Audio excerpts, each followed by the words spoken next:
How has nature trained creatures to respond to predators? Show your teeth. Make an aggressive stance. Puff up your body. Fight.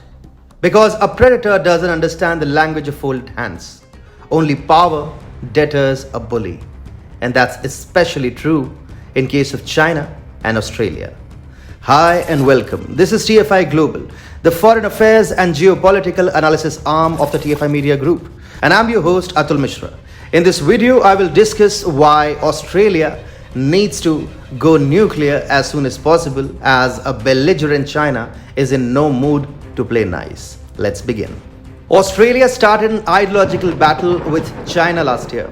Canberra started by demanding an international probe into the origins of the Wuhan virus, condemning the violation of human rights in Xinjiang and Hong Kong, and also standing up for the island nation of Taiwan.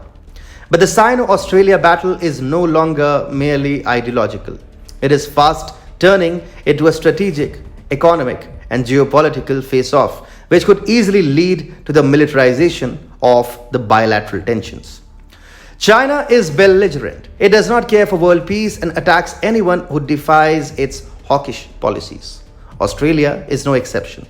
China is already accused of fighting grey zone warfare with Australia. Hardline Chinese communist thinkers even talk about bombing Australia.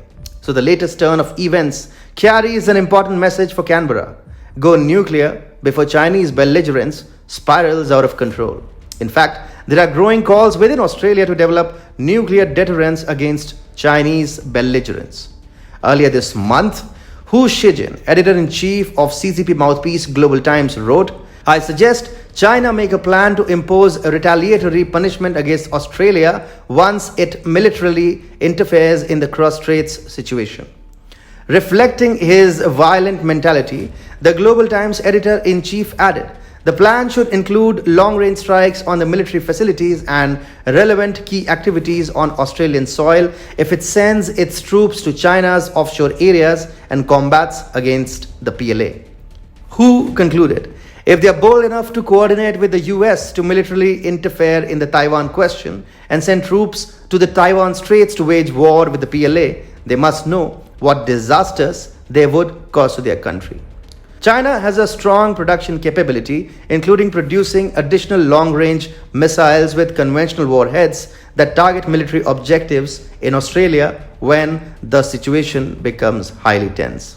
Citing Hu's threat, Anders Corr, an academician from Yale and Harvard, suggested that the United States and other allies should immediately support Australia in obtaining an independent submarine-based nuclear deterrent so that Australia can join the countries such as United States, France, Britain, and India as powerful global defenders of freedom and democracy.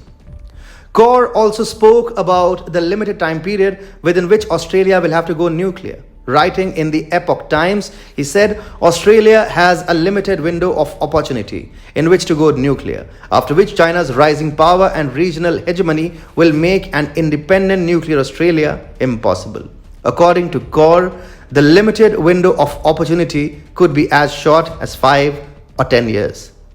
Academic opinion in Australia is slowly mobilizing around the need to develop nuclear weapons in order to tackle the Chinese threat. In his book, How to Defend Australia, Hugh White, a professor of strategic studies at the Australian National University, argued that developing nuclear weapons has become inevitable. White added, "The strategic costs of foregoing nuclear weapons in the new Asia could be much greater than they have been until now." Canberra has questioned Chinese belligerence, which is why Australia now finds itself at the forefront of Chinese aggression.